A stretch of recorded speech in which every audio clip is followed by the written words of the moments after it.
I always believed you could control anything if you just knew how to run the numbers. Risks, profits, 5-year plans. It all seemed predictable, like it was all just a formula. For 30 years as the chief financial officer of a major corporation in Chicago, I got used to everything adding up. The numbers had to balance, the I's had to be dotted, and every expense needed a justification. But there was one number I could never calculate: the price of trust. And it was that, not some financial error, that made my whole world collapse. My name is Richard Hayes. I'm 62 years old, just a regular guy, but I lived my whole life like a machine. Every morning I was up at 6, made my black coffee, no sugar, read the Wall Street Journal, and got to the office at least 20 minutes before anyone else. They called me the silent calculator because I barely spoke. I let the numbers do the talking for me. But outside of work, I wasn't the company man. I was the dedicated husband, the worried father. I loved my wife, Lucy, a sweet woman I met when we were both accounting majors in college. We had 2 kids. Brian, the oldest, was always determined to prove he could do better than me. And Monica, my girl, was always more drawn to shiny things than to her father's cold numbers. I gave them everything. A beautiful house in Lake Forest, trips to Europe, new cars every year. Every time I got my quarterly bonus, my first thought wasn't to invest it. It was to buy Lucy a new piece of jewelry or give the kids whatever gadget they wanted at the moment. A lot of people said I was a lucky man: money, family, health, and I believed them. At the office, I counted the company's money. At home, I counted my family's smiles, and I thought that was happiness. The day they gave me my retirement notice, everyone at the company hugged me. They gave me a silver watch engraved with the words, "For 30 years of loyalty and precision." I smiled. I thanked them. But inside, I felt this strange emptiness. Maybe because my whole life I'd known how to be precise with work, but I never learned how to be precise with emotions. That night when I got home with the watch, Lucy looked at it and smiled, but it was an ironic kind of smile. "A perfect gift for you," she said. "Always on time, always as cold as the hands on a clock." I thought it was a joke, so I laughed with her. I didn't know that phrase was the first crack in something that was about to shatter. If anyone had asked me then, I would have said I was a happy man. But a few weeks later, I realized that all the numbers in my life were correct, except for one equation, the one for love. And the price of that error was everything I thought I owned. Before we continue, subscribe to the channel and tell us where you're listening from in the comments below. I started noticing little changes that I never would have paid attention to before. Lucy would forget to close her bedroom door when she was on the phone, and whenever I walked in, she'd hang up immediately. "Who was that?" I asked once. She smiled, all casual. "Just an old friend. You don't know her." Her voice was soft, but her eyes, they were cold. So cold that standing in my own house, I felt like an unwanted guest. I kept telling myself that maybe all women get more irritable, more tired when they hit their 60s. I wanted to believe she was just stressed, that one more vacation would bring her joy back. But there was something in the way she looked at me, a mix of distance and exhaustion that woke up an uneasiness I couldn't ignore. Then it was Brian's turn. He came over one night with a bottle of wine, made small talk to avoid the silence. After a couple of glasses, he asked, "Dad, when you really retire, are you going to put the house in Mom's name?" I laughed, thinking it was a joke. "What, are you afraid I'll throw it all away?" Brian laughed too, but it was a tense laugh. "I just think Mom should have something of her own, for security." That phrase, as light as it sounded, landed like a stone. Since when did my son start thinking about his share?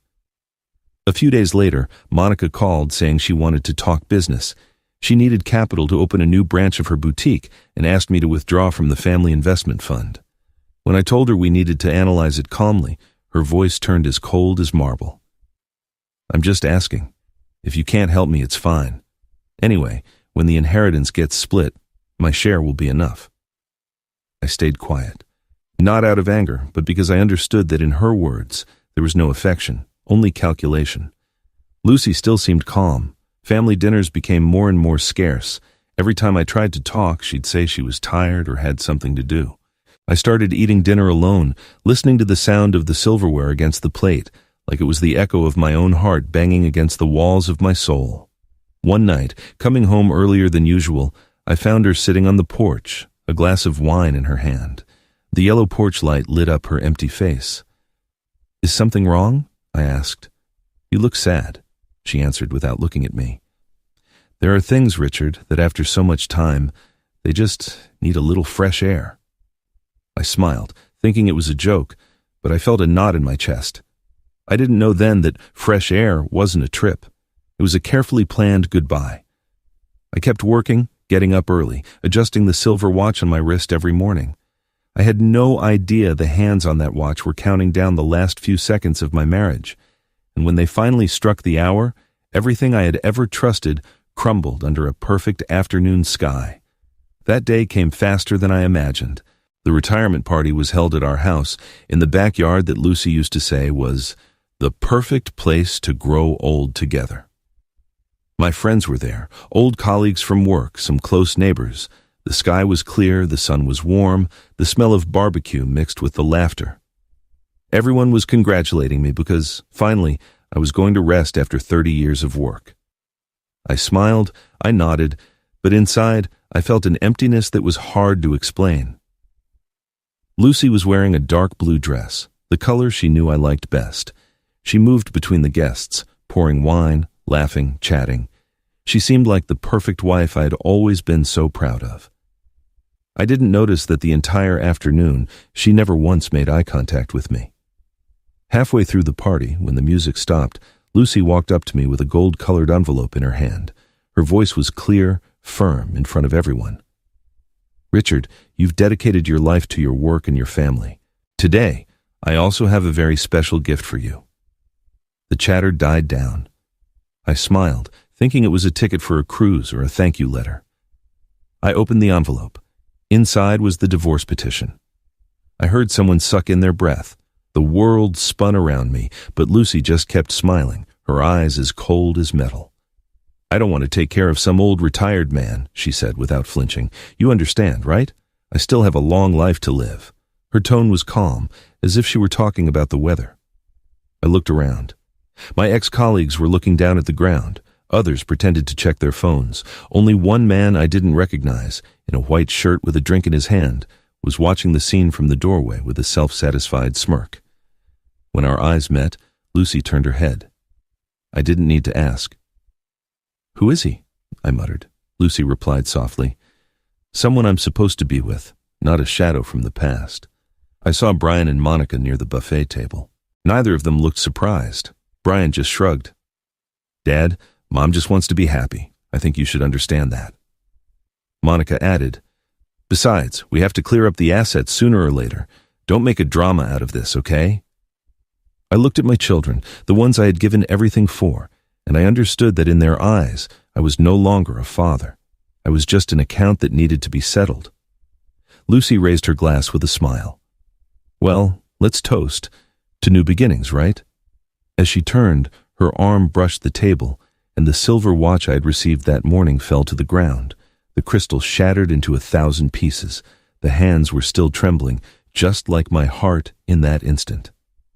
I bent down, picked up the watch, brushed off the dust, and put it in my jacket pocket.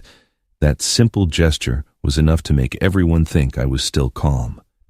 But inside me, something had silently exploded. I only said one thing, quietly, just loud enough for her to hear. "Wow, your gift really is unforgettable." Then I poured myself a drink, downed it in one gulp, and looked around. In that instant, I understood. Everything was over.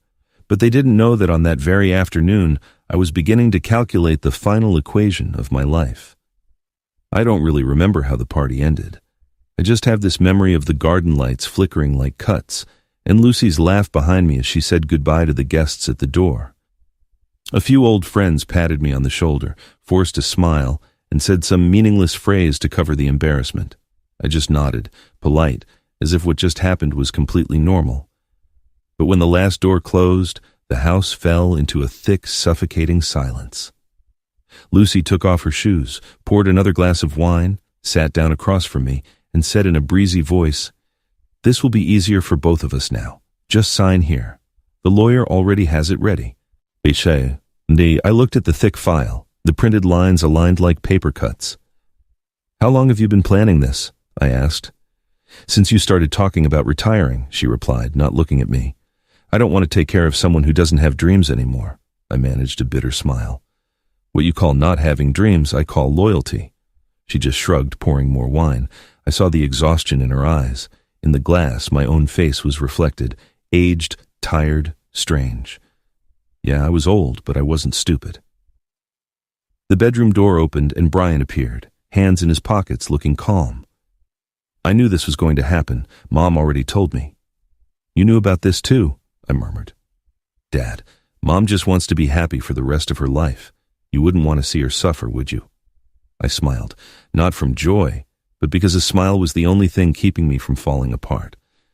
Monica appeared behind him, hugging her mother. Dad, this just needs to end calmly. We just want you to sign, so we can all start over. I looked at my children, the ones I had raised, carried, lost sleep over, and now I saw them standing on the side of the person who'd just stuck the knife in. I asked quietly, how long have you all been talking about this? Brian avoided my gaze. Monica looked away. No one answered, but I understood everything. I took the silver watch out of my pocket. The crystal was still cracked, the hands trembling. I placed it on the table and looked at the three of them. You're right, I said. Maybe it is time for this father to start over. But remember this, there are some calculations that if they're wrong once, you can never redo. Silence. I signed. I folded the papers and left them on the table. I stood up and walked out onto the porch, leaving behind Monica's muffled sob and Lucy's icy sigh. Outside, the night wind was blowing hard, tearing petals from the roses in the garden. In the shadows, I could see the man in the white shirt, Mark, leaning against the entryway, his arm around Lucy. I remembered hearing that name on a phone call she'd claimed was with a friend. I smiled just slightly, not out of hatred, but because I could finally see their whole game board. And as someone who'd spent his life calculating, I understood. On every game board, there's always a counter move. I don't know where my anger will take me, but that night I swore to myself, if they want to play a game with money, I'll teach them what a soul is really worth. I signed the divorce papers in silence and put the file in the leather briefcase I had used for 30 years. Not a single tear, not one plea. Only the silver watch remained in my jacket pocket. The hands kept moving slowly, as if time itself didn't care about a man's humiliation. 3 days later, I left that house. I didn't tell anyone, didn't leave anything but a thank you card for attending the party. Lucy thought I would stay and negotiate the division of assets. I said nothing. I packed my things. I removed my name from every joint account and every contract, and I vanished like a ghost.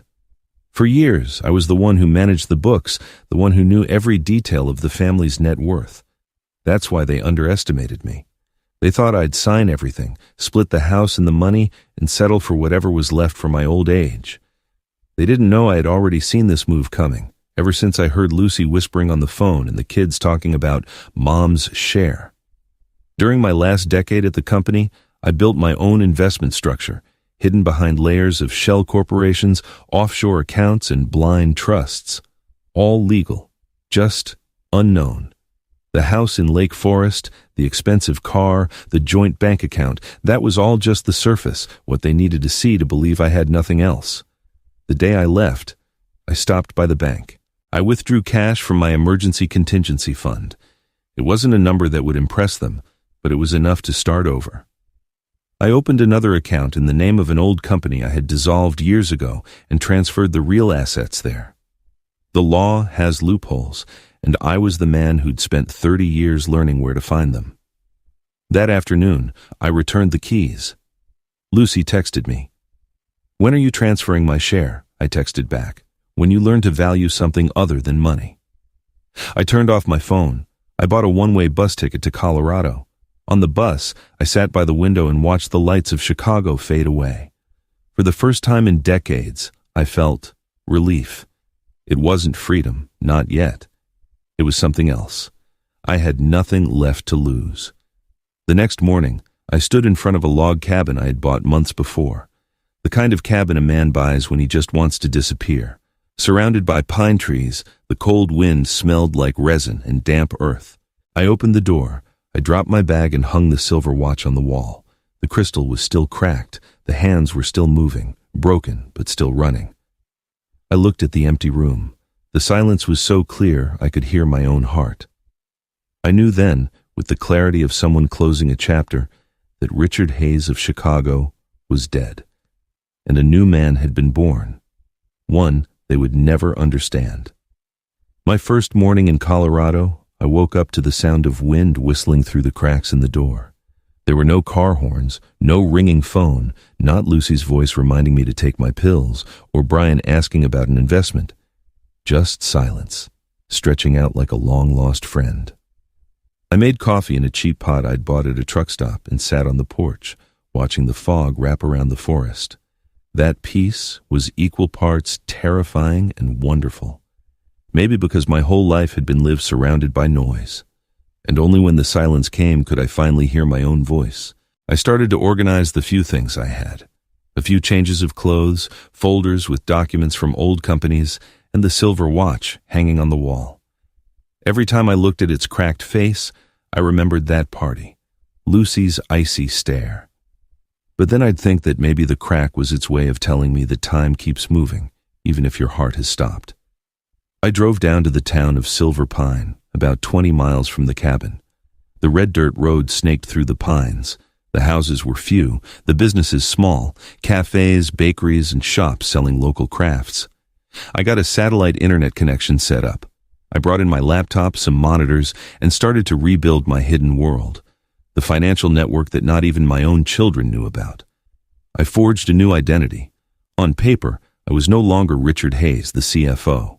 Now, I was Henry Stone, an independent investment advisor, a widower, no kids, just an anonymous man lost in the mountains of America.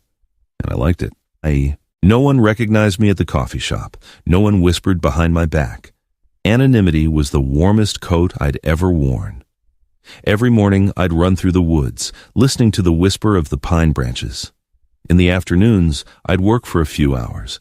I analyzed the markets on 3 screens and moved my money carefully. I no longer needed to prove anything with money. I just wanted to get back the feeling of being in control of my own destiny. Sometimes I'd open my old email account, dozens of messages from Lucy, Brian, and Monica. Where are you? Dad, Mom says you have to sign the new documents. Dad, don't be stubborn. I'd read them all and then delete them one by one, without anger, without pain, like someone reading the weather forecast for a city they'd already left behind. At night, I'd light the oil lamp and watch the fire's reflection on the face of the watch. I thought about the years I'd spent being what everyone expected. The strong father, the attentive husband, the model employee. I'd never once asked myself what I wanted. And now, in the mountains, the answer was becoming clear. I wanted to be free.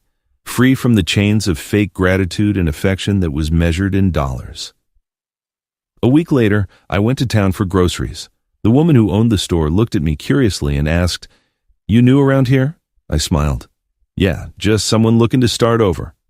And just like that, I did. From that day on, Richard Hayes disappeared from the old world, leaving behind a void that only they, Lucy, Brian, and Monica, would sooner or later discover. Time in Colorado passed slowly, as if every second was tired of living with me too.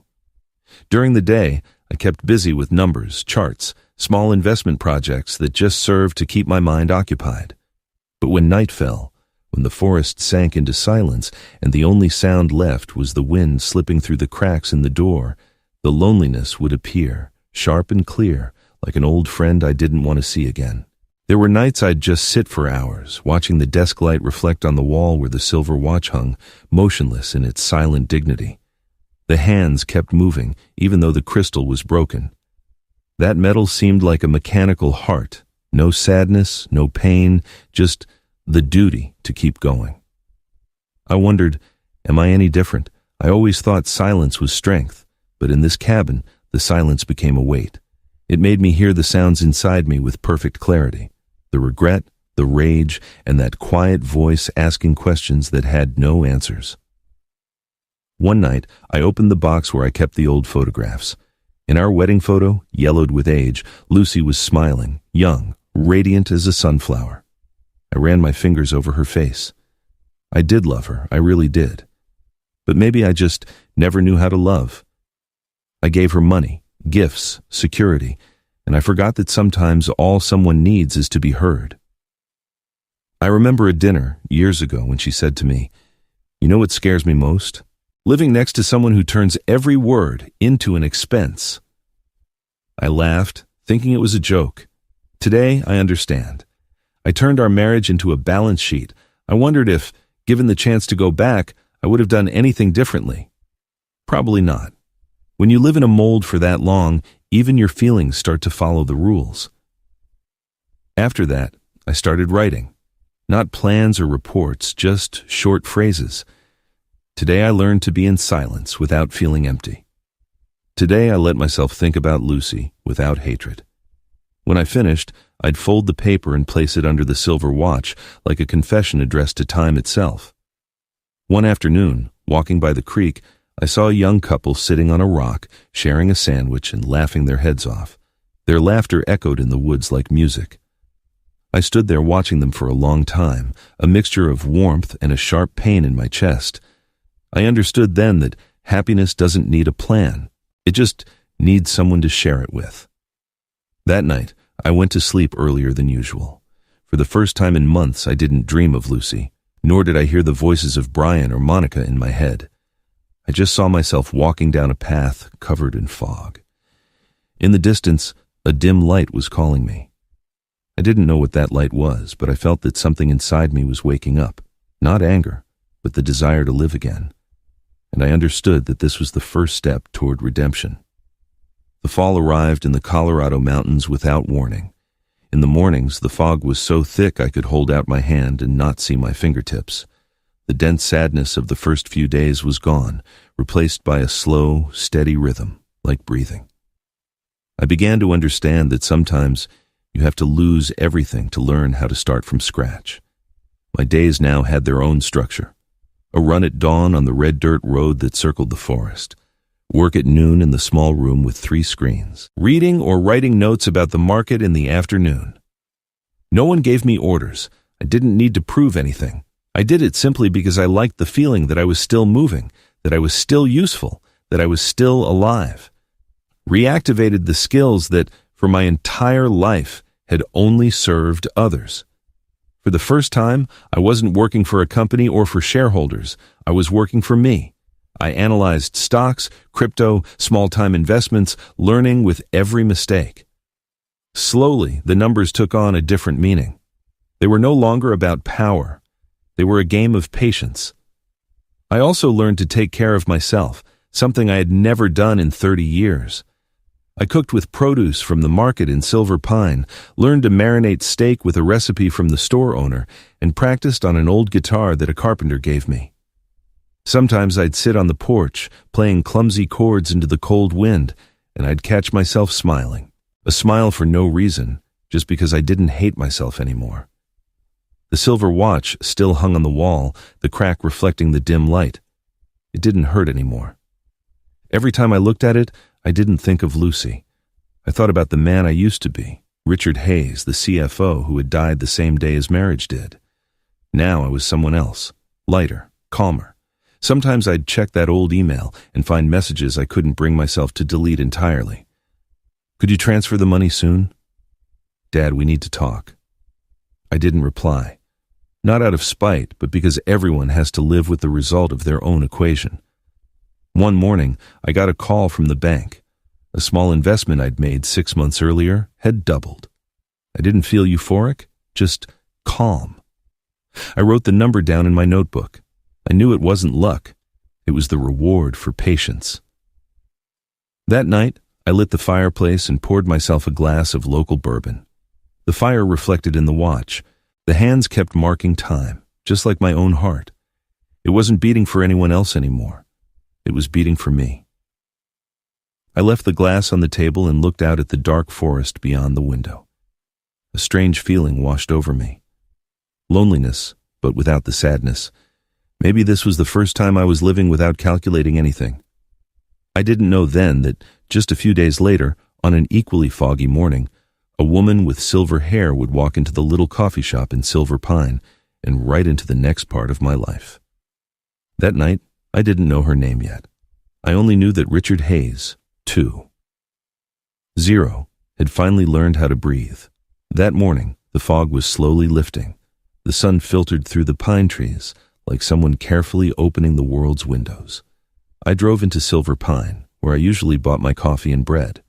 The small shop, The Good Treat, was on the corner of the town square. Modest, old, but always filled with the aroma of freshly roasted coffee. I sat at my usual table. I opened my laptop to check the markets when a voice behind me said, "You left your bag." I turned around.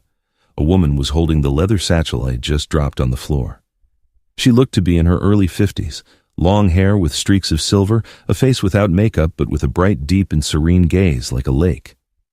"Thank you," I replied. "I'm a little distracted sometimes." "Not that much," she smiled. "You just live too much in your head and not enough looking around." Her words threw me off. It had been a long time since anyone had spoken to me with such a sweet and direct mix. I invited her to sit with me, and just like that, without planning it, a conversation began that lasted all morning. Her name was Claire Martin, and she owned a small bookstore nearby. Divorced for 10 years, no children, she lived alone in the mountains, though she didn't have the air of a lonely person. She told me about her travels, about how she opened the bookstore to offer the townspeople a place to read and drink tea, about the poor kids who would borrow storybooks and stay to listen to her read aloud. Her voice was soft as the wind, and every word she spoke seemed to soften the stiffness inside me. When I mentioned I had been a CFO, Claire smiled. "Then you must know how to calculate everything. But tell me, have you ever calculated the value of peace?" I was silent. I realized that since I'd arrived here, I'd made all kinds of calculations, gains, losses, forecasts, except for one, how to live without a plan.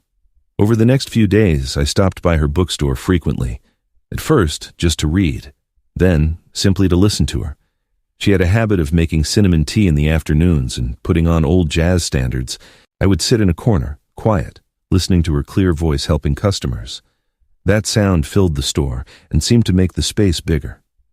One afternoon, as she was closing up, I asked her, "Don't you get lonely living out here?" Claire looked at me and answered with a calm smile. "Loneliness is being surrounded by people who don't see you. Here, I feel accompanied." Then she looked at me intently. "And you? Who are you running from?" I didn't know what to say. Maybe I was running from my past, from myself, from the shame of having loved badly. But looking into her eyes, I understood there was something different in them. Acceptance, no judgment, no pity. For the first time in many years, I felt like someone actually saw me. On the way back to the cabin, the wind was blowing hard, and the air smelled like pine resin. I realized that maybe I had just crossed the border between surviving and truly living. And that woman with the silver hair, without knowing it, had become the first light of my new life. Time passed more quickly than I imagined. From those chats in the coffee shop, Claire and I grew closer. Some afternoons I'd help her arrange books on the shelves, sticking labels on one by one, as if by doing so I was also putting my own life in order. She told me she had also lost everything once, a broken marriage, a child that was never born, and many nights accompanied only by the ticking of a clock. I listened without asking questions. Between two people who have walked through ruins, silence is also a form of understanding. We started seeing each other more often. In the mornings, I'd bring her coffee at the bookstore. In the evenings, she'd come up to the cabin with freshly baked cookies. Claire had a habit of straightening everything, a crooked curtain, a picture frame hanging sideways, and also the silver watch on my wall. One day, she took it down, looked at the cracked crystal, and said, "It's beautiful. It just needs a cleaning and an adjustment in the spring." "King, it's damaged like its owner." Claire shook her head gently. "No. It's just spent too much time on the wrong hour." Weeks later, she returned the watch to me with new glass and a mechanism that beat evenly. I was speechless. I ran my fingers over the cold metal. "See," she said, "time can be repaired too, if you're brave enough to touch it." I didn't know what to reply. From then on, I started to see everything with new eyes. The birdsong at dawn, the light falling on the table, the smell of cinnamon tea in the air. Everything had its own rhythm, serene and alive. We got married one May morning at the small town hall. No white dress, no guests, just 2 witnesses and an elderly clerk whose hand trembled as he signed the certificate. When he wished us a new beginning, I looked at Claire, and in her eyes I saw peace and faith. Months later, Claire proposed adopting an orphan girl from the local children's home. Her name was Sophia. She was 8 years old, with bright brown eyes and a sweet shyness. The first time she came to the house, she just stood on the porch, looking in as if she were afraid to get the place dirty. I knelt to her level and held out my hand. "Hi, I'm Richard, but if you want, you can call me Dad." Sophia looked at me and nodded slowly. That look was like a breeze that crossed my chest, melting the ice I had accumulated for so many years. From that day on, my little cabin stopped being a refuge and became a real home. Every morning, Sophia's laughter filled the forest. At night, Claire read her stories, and I played the guitar.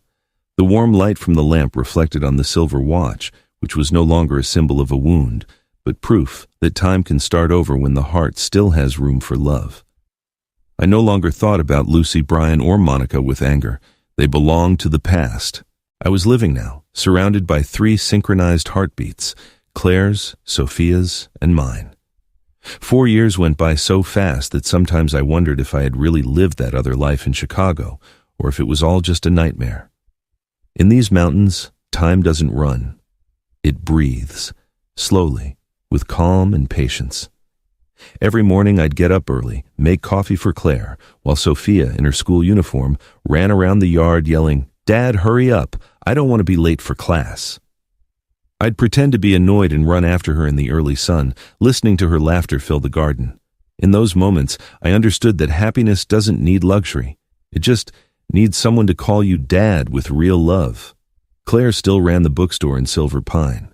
She had opened a small corner where she taught kids to read, and Sophia would often help her, correcting homework with her round handwriting. I still worked a few hours in the morning, checking my investments, analyzing data, advising small businesses.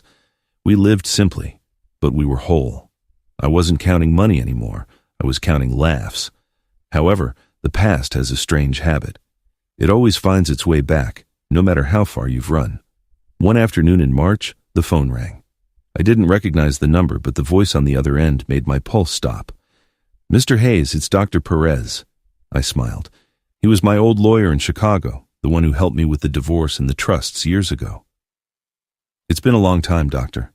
What's this about?" "I don't want to bother you, sir, but some people are looking for you."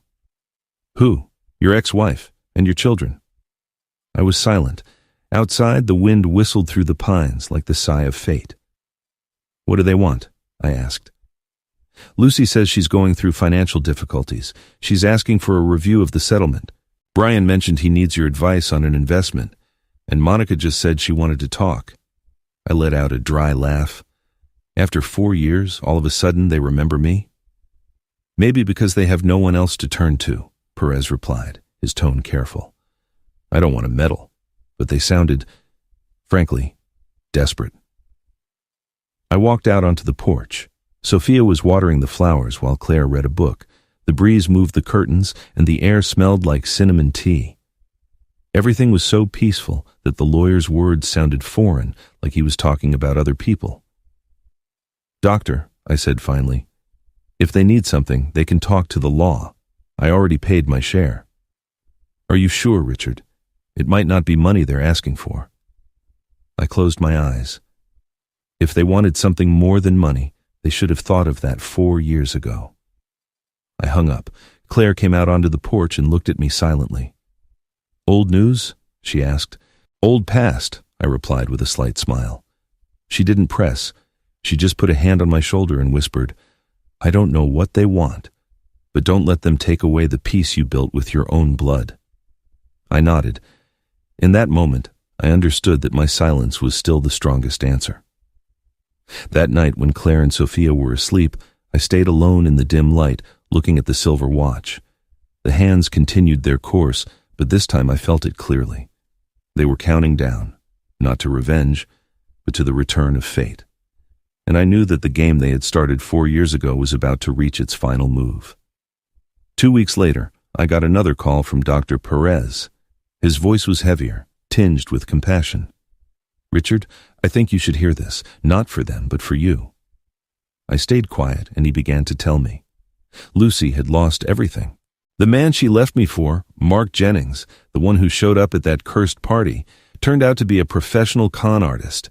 He convinced her to invest more than $500,000 in a supposed international import business he'd founded. She trusted him, signed the papers, transferred everything she had left from her part of the settlement. 2 months later, Mark disappeared, and the company with him. Lucy, desperate, sold the house in Lake Forest to cover the debts. But it wasn't enough. When the bank foreclosed, she moved into a small apartment in Joliet, living on the minimal alimony the court had forced me to pay, an amount I had calculated precisely, enough so she wouldn't starve, but never enough to live in luxury. "She's aged a lot, Richard," Perez said. "I saw her last week and I barely recognized her. I closed my eyes, not out of pleasure but from an emptiness that flooded me. I didn't wish for her suffering, but I couldn't feel pity either." "And Brian and Monica?" I asked. The lawyer sighed. "Brian invested in a crypto company, a pyramid scheme in disguise. He lost everything, including his mortgaged condo.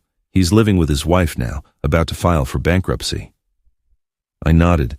The kid had always wanted to get rich quick, ignoring my advice about fundamentals and analysis. Now he'd learned his most expensive lesson. "And Monica?" "She took out a huge loan to expand her chain of boutiques. The pandemic hit her hard. 3 stores closed at the same time. She's in debt up to her neck and moved back in with her mother." A long silence hung in the air before Perez spoke again, more slowly. "Richard, they're not calling about money anymore. They just want to see you. Lucy says she doesn't expect forgiveness. She just wants to hear your voice one more time." I walked out onto the porch. Claire was watering the lavender, and Sophia was chasing our dog around the yard. The air brought the warm smell of damp earth and my daughter's clean laughter. I said quietly, "Doctor, I hear you, but you know as well as I do. Some apologies don't arrive late out of cruelty, but because time just doesn't leave room for them anymore." "I understand," he replied, "but they seem truly desperate. Lucy says if you don't want to see her, at least let her write you a letter." "Let her write if she wants," I answered, "but I'm not promising I'll read it." After I hung up, I stood in silence for a long time. Claire came over and put her hand on my shoulder. "Was that them?" she asked. I nodded. "They're paying," she sighed. "Paying doesn't always mean understanding, Richard, and you know that." Her words stayed with me all night. I looked at the silver watch on the wall. The hands continued their course, steady, indifferent. I thought silence was the most dignified revenge, but I wasn't so sure anymore. Maybe silence was just another form of pain that hadn't healed. That night, for the first time in years, I opened my old email inbox. Dozens of messages popped up. "Richard, I'm sorry. Dad, I need to hear your voice. If you won't help us, at least let us know you're alive." I didn't answer, but when I turned off the phone, my hands were shaking. I knew their game was over, but mine wasn't, because life doesn't always end with revenge.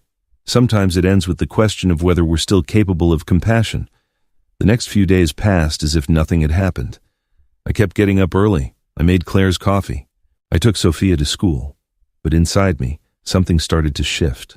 Silent, heavy, hard to name.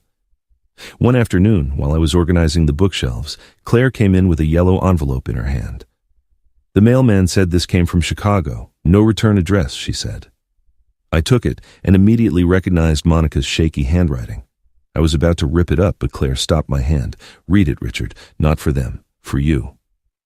I opened the envelope. Inside were several handwritten pages. The letters were crooked, uncertain.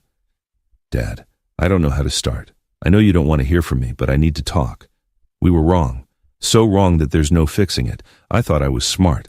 That money would make me strong, and now I just feel empty. Mom is very sick. Mark scammed us. You were right. He didn't love anyone but money.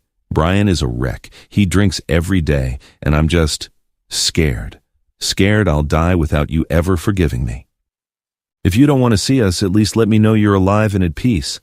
That will be enough for me. I'm sorry, Dad." Monica. I finished reading and put the letter away without a word. Claire watched me with the expression of someone watching a man fight his own shadow. Finally, she said, "Forgiving isn't forgetting, Richard. It's deciding not to let the pain rule you anymore." I laughed, my voice harsh. "You know, Claire, no one ever taught me how to forgive. I spent my life learning justice, not compassion." She sat down next to me. She put her hand on mine. "And that's why it hurts you so much. You may have beaten them. But as long as you carry that open wound, you'll never truly be free." I was silent. It started to rain outside. The sound of the rain on the roof mixed with the ticking of the silver watch, marking the rhythm of my indecision. That night, I sat alone on the porch. I thought about Lucy, the woman who once took my hand when we were young, who gave me 2 children and then cut everything away with that same hand. I didn't feel hatred anymore, just a serene sadness like watching an old, unsalvageable house collapse. Claire's question echoed in my mind. Do you want revenge or freedom? I didn't know, but I understood that if I stayed silent, I would slowly die inside my own victory. The next morning, I called Dr. Perez. "Doctor, get in touch with them."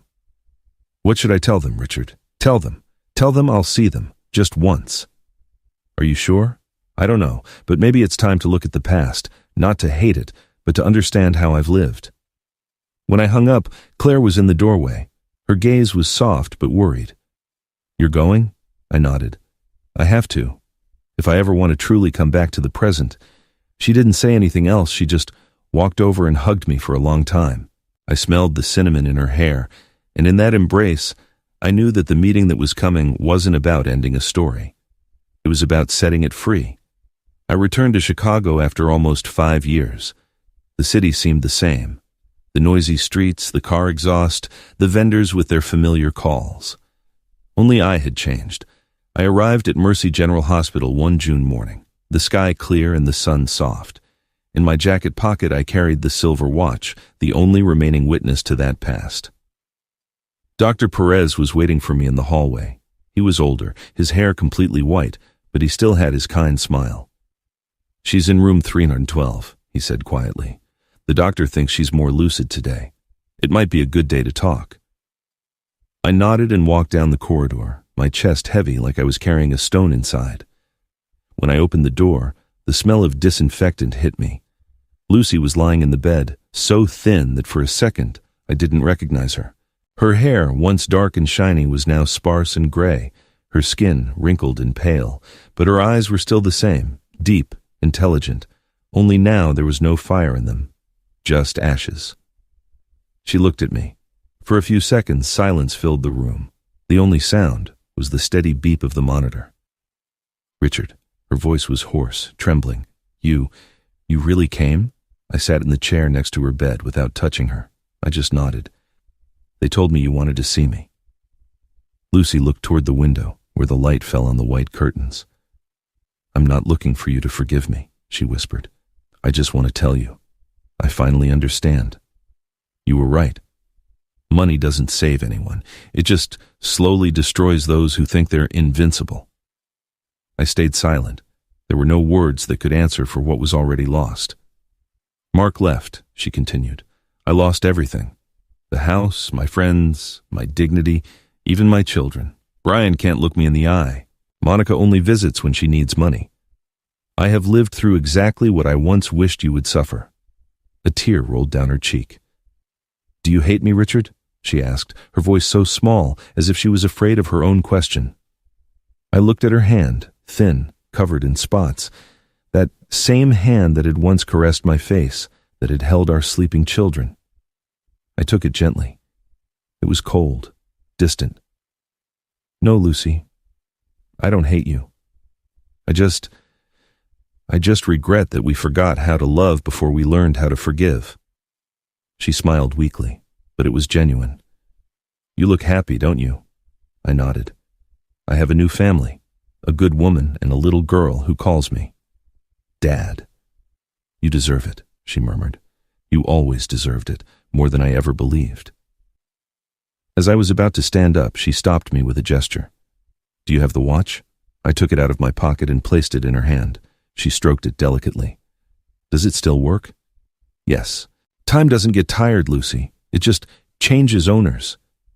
She closed her eyes. Another tear fell, disappearing into the pillow. Thank you for coming. I stood up and placed the watch on the bedside table, right where the sunlight hit it. The hands kept moving, reflecting a faint glint on the wall, almost like a breath. As I left, I didn't look back. I didn't need to. I knew we had just closed the final chapter of our story. With a light touch, like a breeze, just enough for the past to rest in peace. 3 weeks after that meeting in the hospital, Lucy died. The morning dew was still on the windows of our cabin in Colorado when the phone rang. Dr. Perez's voice was hoarse and sad. Richard, she's gone. Was it while she was sleeping? In peace. I stood there motionless. I didn't cry. I just felt an immense emptiness open up in my chest. In peace? I wasn't sure that word could apply to someone who had lived her whole life in restlessness and regret. When I turned, I saw Claire in the doorway, her eyes wet. I heard, she whispered. Are you going to go? I nodded. Yes.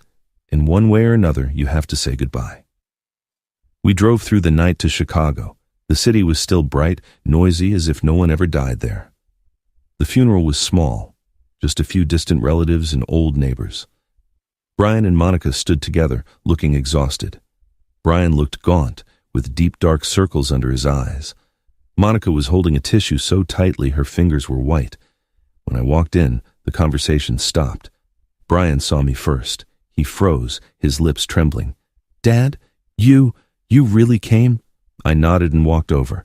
There weren't enough words to cover 5 years of silence. We just looked at each other until I raised my arm and hugged him.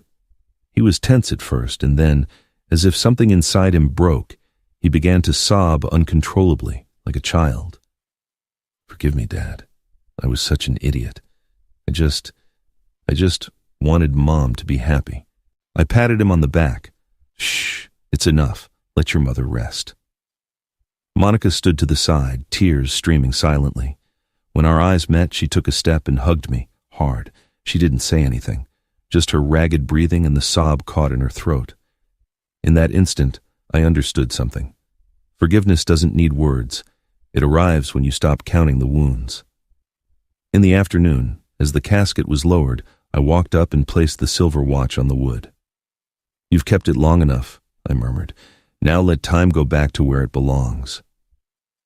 The sun reflected off the crystal. The hands seemed to stop for a second, and then they kept moving. After the burial, everyone slowly left. I stayed behind with my 2 children, helping them gather the flowers in the photo of Lucy. Brian looked at the portrait and said in a raw voice, Dad, could you stay tonight? Just to have dinner with us. I hesitated for a moment, then nodded. That night, in the small apartment they shared, there was only one yellow lamp and the faint smell of a simple soup. We sat around the table. No one talked much, but the 5-year distance began to shorten. I told them a little about Sophia, about Claire and the bookstore. Brian smiled weakly, and Monica listened with eyes that finally seemed to have a spark in them. As I was leaving, Brian hugged me again. Thank you, Dad, for not turning your back on us, I replied. No one can ever truly turn their back on their own blood, son. Sometimes you just have to walk away to learn how to come back. On the way to the cemetery, I looked up at the Chicago sky.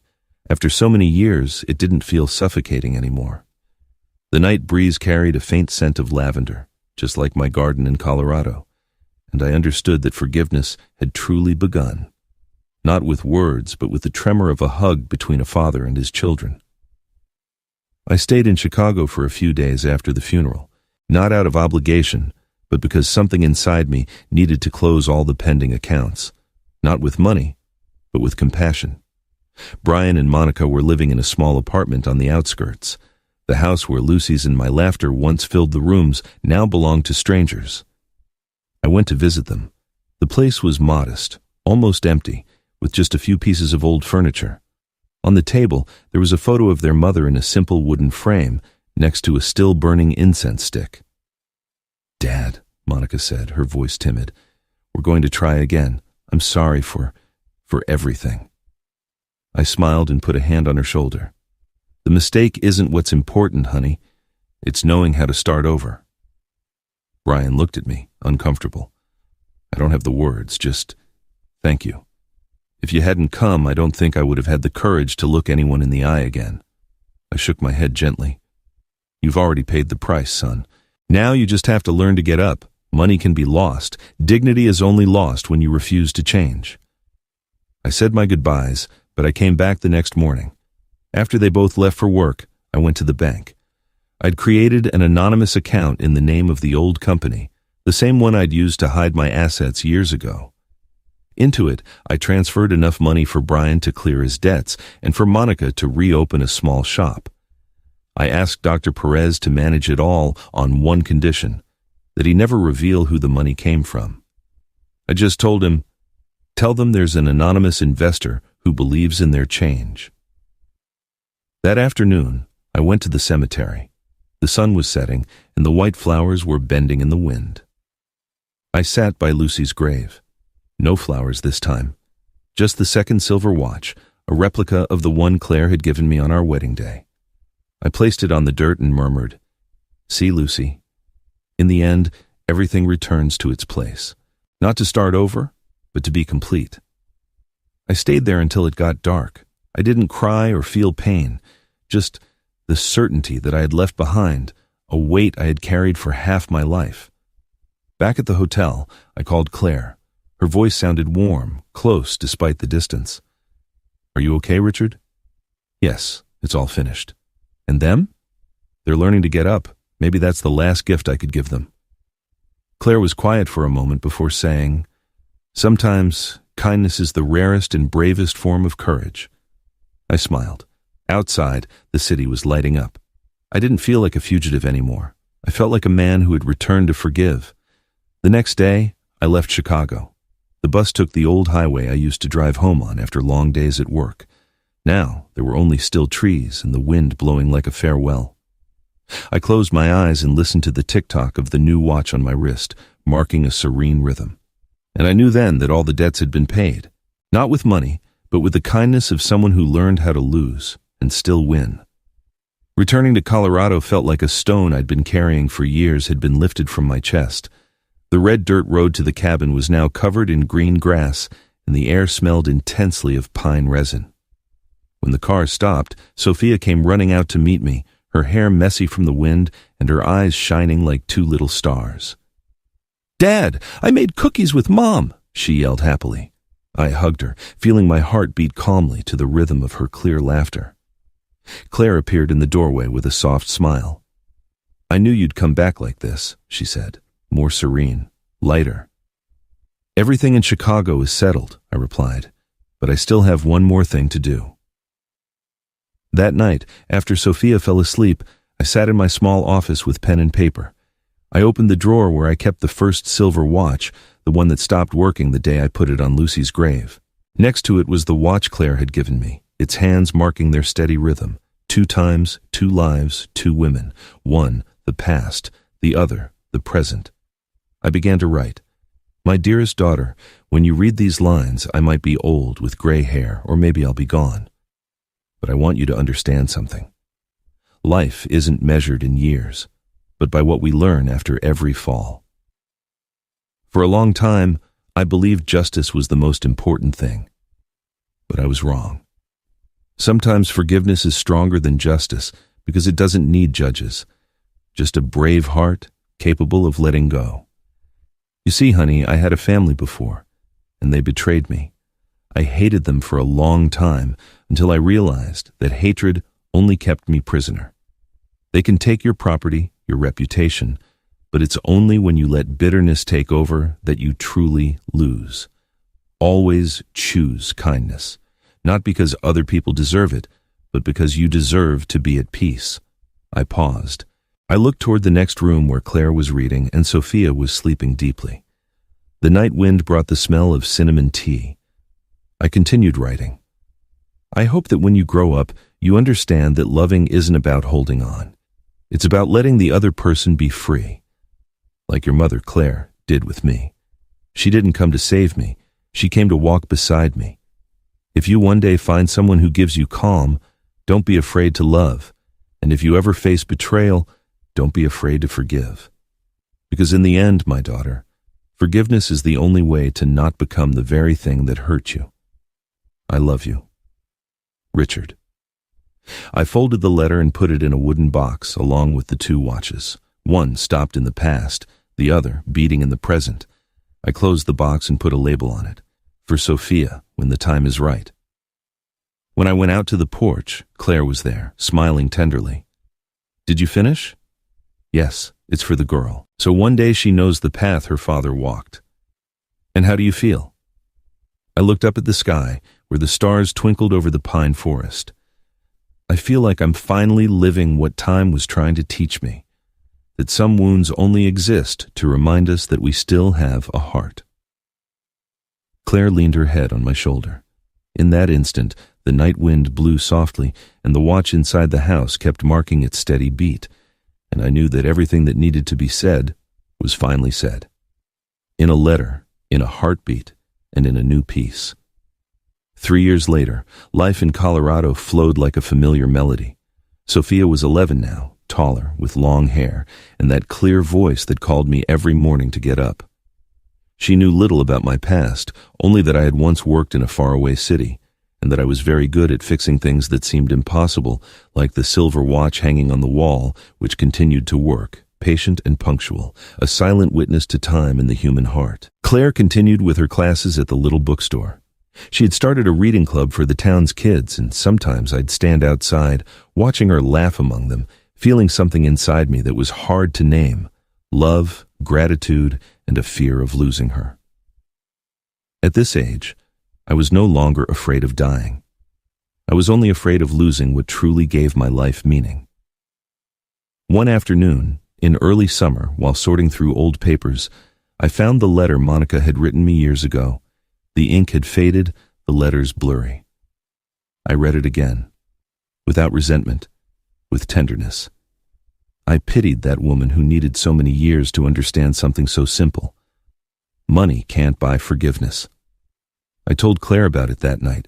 She was quiet for a moment and then said, "Maybe you should invite them here, not to settle debts, but so they can see how you live now."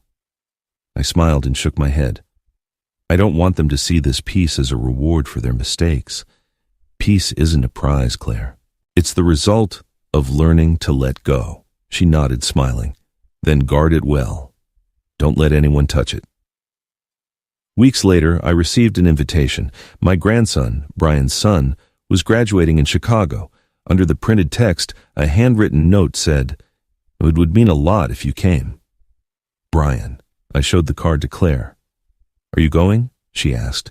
I looked out the window, where Sophia was putting flowers in a vase. Yes, it's time to go back. Not to remember, but to witness what time has healed. The 3 of us traveled to Chicago in early June. The city was still noisy, but it didn't seem foreign to me anymore. The ceremony was held in Millennium Park. When I walked in, Brian saw me first.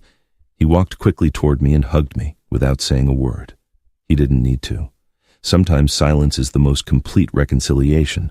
Monica was there too, with her husband and their 2 small children. She introduced them to Sophia, calling her your cousin.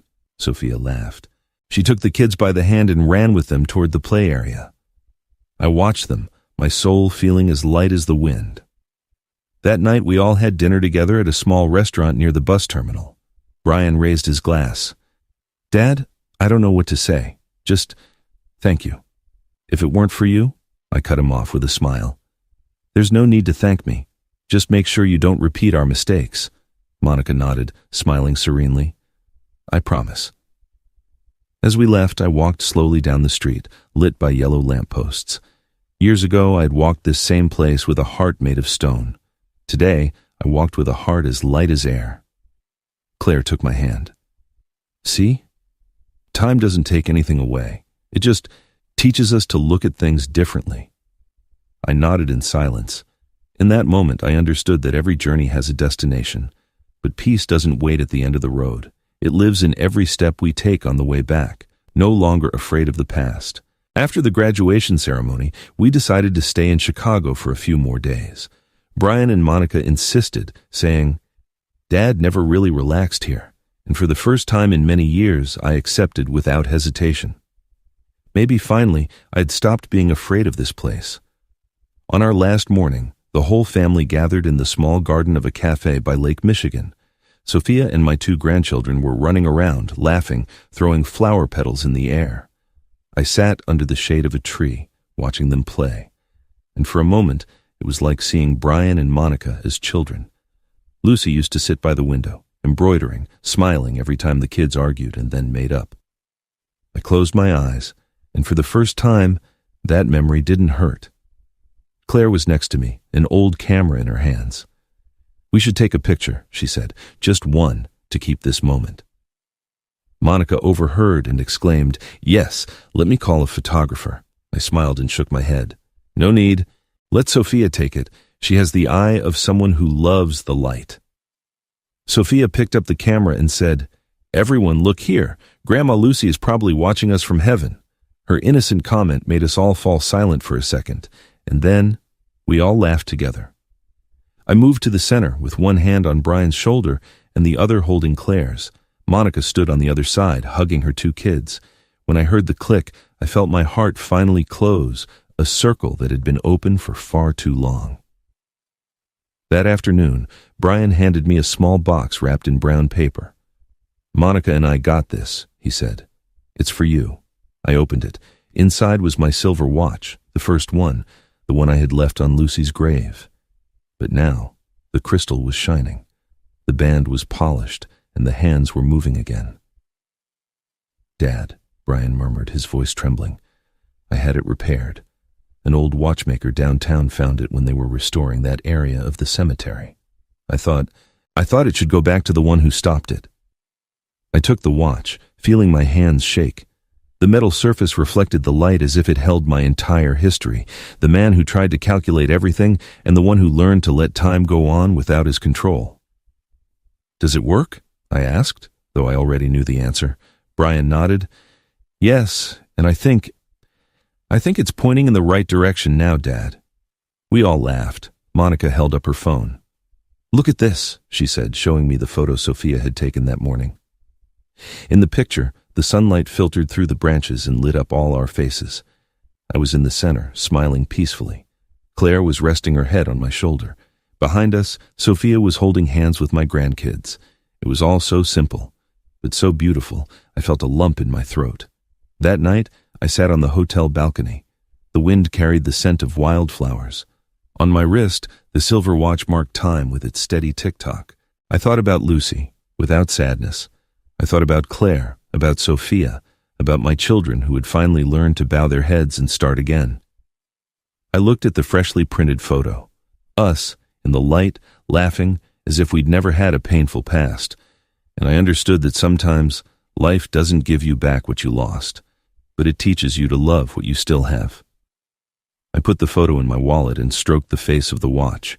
The hands kept moving. Not too fast, not too slow. Just right. Reminding me that time, when it's forgiven, also knows how to smile. That morning, I woke up earlier than usual. The first rays of sun filtered through the window and landed on the wooden table where the silver watch rested, its hands beating with the breath of time. Outside, the forest birds sang with the wind, and the smell of coffee that Claire was making filled the small house. I went out to the porch. Sophia was sitting on the steps hugging the guitar I had repaired for her. She was practicing the old melody of Moon River, the notes clumsy and sweet at the same time. I sat next to her listening in silence. When she finished, she looked up and smiled. "Dad, I messed up a note." I stroked her hair and smiled back. "Life is like that too, honey. It doesn't matter if you miss a few notes as long as the song keeps going." Claire came out with 3 mugs of coffee and sat next to me, her eyes shining in the sunlight. "You look different, Richard. Calmer, lighter." "I am," I replied. "Maybe because finally I have no one left to hate and nothing left to prove." We sat in silence. In the distance, the wind played in the pines, carrying Sophia's laughter as she chased the puppy around the yard. I watched the scene and felt like I was watching a slow-motion movie of my own life. Everything I had lost and pained over was now returning, transformed. Smaller, simpler, but so true that my heart was at rest. I opened my notebook and wrote the last lines of my journal. I used to think happiness was about winning, about proving to the world that I was right. But now I know that real happiness arrives when you no longer need to win. Forgiveness didn't make me weak.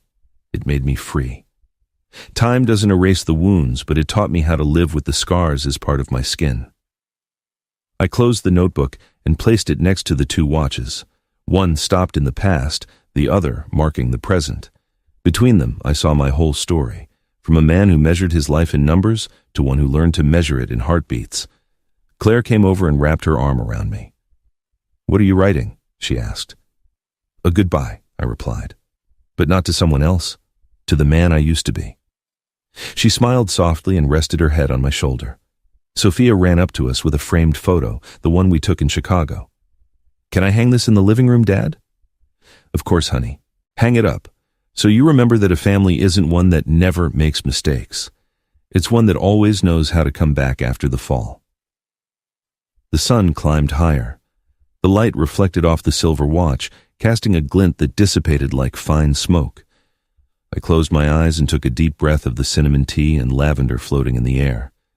And in that instant, I understood with total clarity. This dawn wasn't just a new day. It was the dawn of a forgiven soul. Mine. Theirs. And all of those who were once lost and were brave enough to come back. Thanks for listening.